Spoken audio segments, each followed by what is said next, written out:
Hey guys! Currently sitting on the floor of the apartment and just decided to update you guys a bit on what's been happening the last couple of months. So I started PT back in August for my shoulder and my hip, and before I could do that, I got into a car accident. Um, I have a mark from it right here on my neck, and I have two cracked ribs still that are still healing, and I probably messed my shoulder up a little bit more because today my physical therapist said we're going back to basics and starting with simple movements with the shoulder. But in the way of fibro, I feel like I need to start understanding myself more and telling myself, no, I can't do something when I really think I can. So I would just like to know when push comes to shove, and I have to figure that out on my own. But right now, I'm just tired, pretty much exhausted, even though I'm on something for sleep. I'm physically, because of the weather outside, I haven't been feeling well. And on top of having a car accident and having fibro, I also have bronchitis, which for me is a bit scary because when I was a baby, I had bacterial pneumonia, and then the last time I had bronchitis, it was about this close to becoming pneumonia, and it scared the life out of me. I didn't want that to happen. So I'm on stuff for that. I'm just wanting to update you guys. I don't have makeup on my face. I don't have my hair up. My hair's down. I'm actually in a pair of jeans today, and I'm wearing a t-shirt promoting Harry Potter weekend. Not officially, but if you're in the Philly area, you should go. It's the 21st and 22nd at Chestnut Hill College, and in Chestnut Hill, the town of Chestnut Hill, they put on the Defense of the Dark Arts classes. They also do the Sorting Hat and a whole bunch of other fun activities. There's Quidditch and other stuff.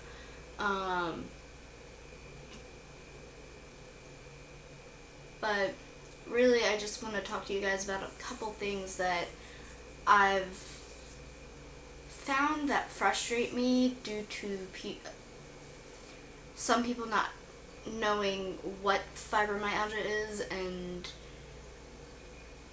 why the responses I give these questions or these people are so smart alecky. So the first one is, so you're gonna get better, right? Well, if it weren't called a chronic illness for a reason, why would it be considered a chronic illness if it's something that gets better over time? Because yes, my symptoms can ebb and flow and come and go, but they're always going to be there. They're always going to be limiting my ability to do certain activities that I would normally love doing. Like dancing. I love dancing, but there's only so much I can do now. My flexibility level has gone way, way, way down. The second one is, it's curable, right? This goes along with the first one, that people mainly think because things are treatable that they're automatically curable, and that is nowhere near the case. Even the term fibromyalgia is only 20 years old, and coming from experience, I feel like I'm limiting myself to doing a lot less and trying to like pull myself away from individuals who don't necessarily understand what I'm going through because they're not in my shoes. They don't realize that I've had a lot to deal with over my lifetime, even though I'm only 21 going on 22. And it's kind of frustrating for people who don't understand and who do understand. Because everybody's pain is different. Everybody's reactions are different to certain things. I could be having something else I could have pain related to a flare-up that somebody else couldn't be having, or it's why it's so touch and go with this invisible illness. And the other thing that really gets me is that when people say, "But you look so healthy and you're so young. How did this happen to you?" First of all, nobody knows. Like, it could be stress, it could be not eating right, I don't know. They're still trying to figure out what causes it. It's categorized by a misinterpretation with your nerves, and they're sending misinterpretive signals down into your pain signals down into your hands, your arms, your legs, everywhere. And they're just random and they don't correlate with anything else. And your level of anxiety increases, your level of physicality decreases.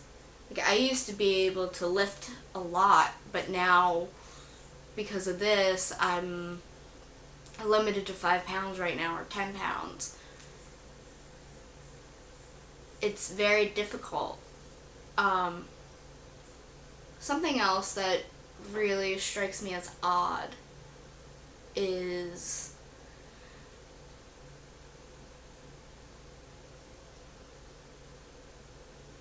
certain people who I associate with like to think that, I know they meant this as a joke, but they said, "Oh, well, she doesn't like to drink," or "she doesn't like to do stuff." And I promise you, it's not out of anything other than I'm in so much pain and I'm so tired and so exhausted that I really, mentally I want to, but physically I really can't. And drinking is a double whammy with me.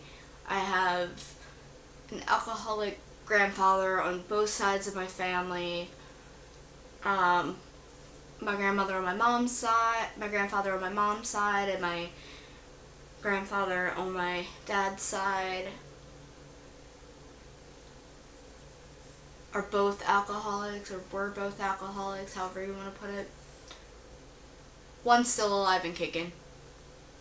He's actually on a train trip right now. But,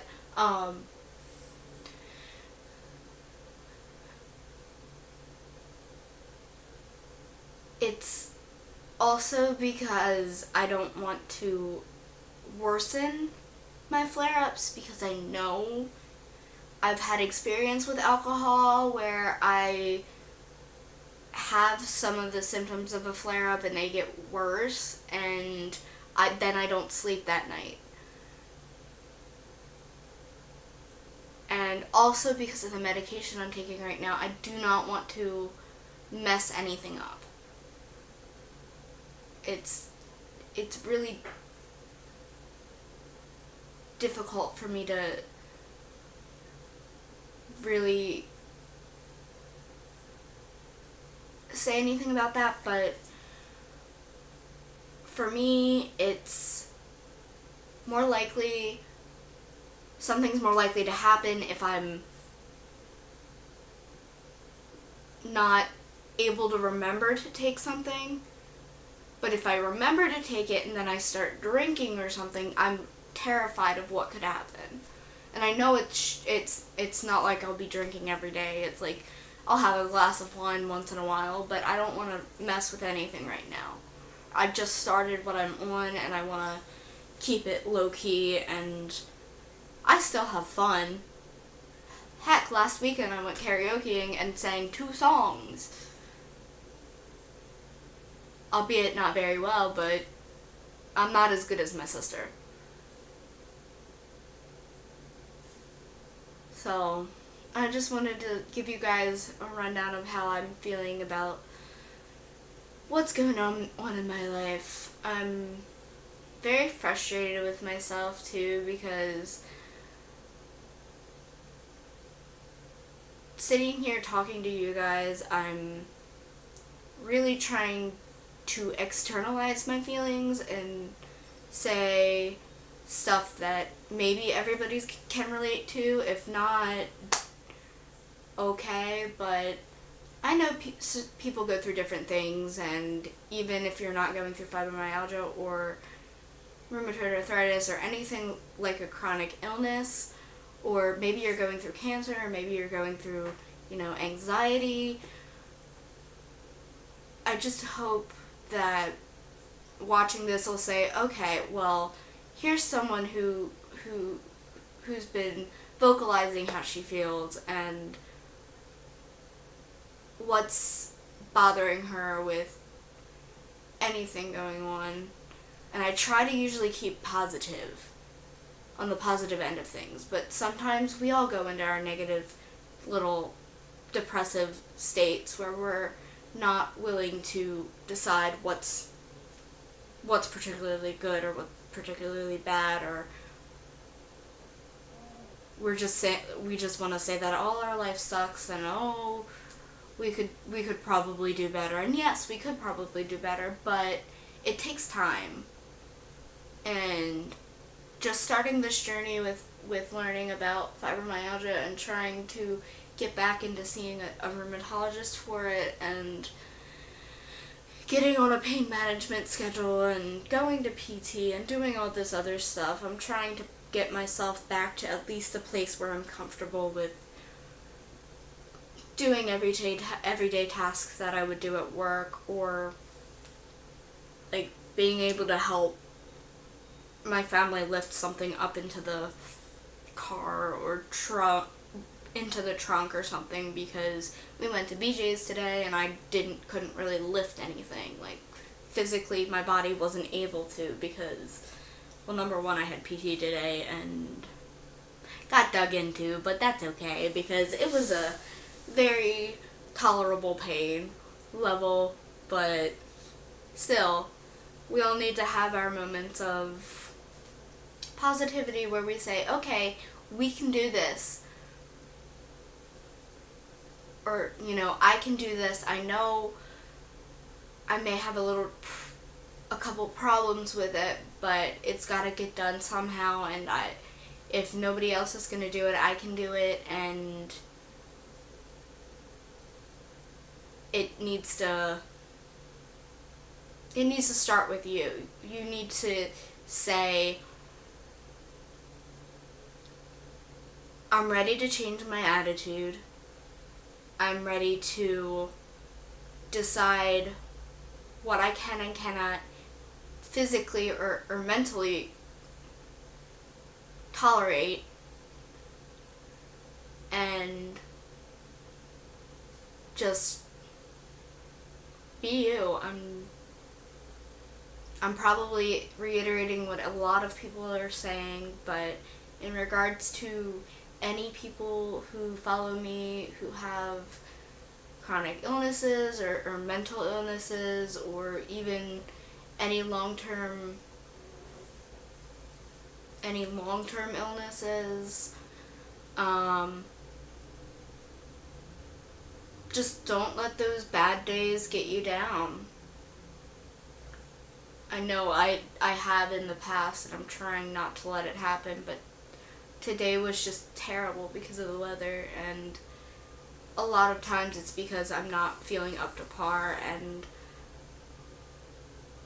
I kind of take it out on myself instead of taking out, like, I internalize a lot. So I'm saying, well, I'm not good enough, or I'm not perfect, or I'm not able to complete this because I don't have the strength, or I don't have the power to do it, or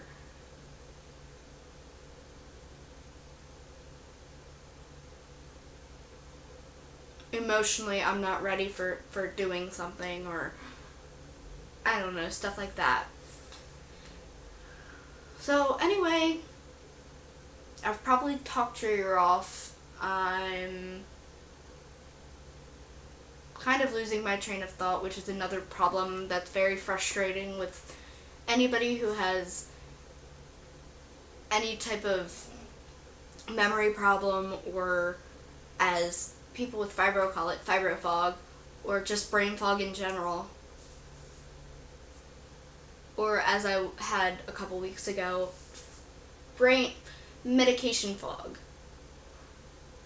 Anyway, I hope you all have a good week and enjoy the rest of your lovely last week of September, and enjoy the fall. I may be back, but I don't know. It all depends on how I'm feeling. So, we'll see. Bye!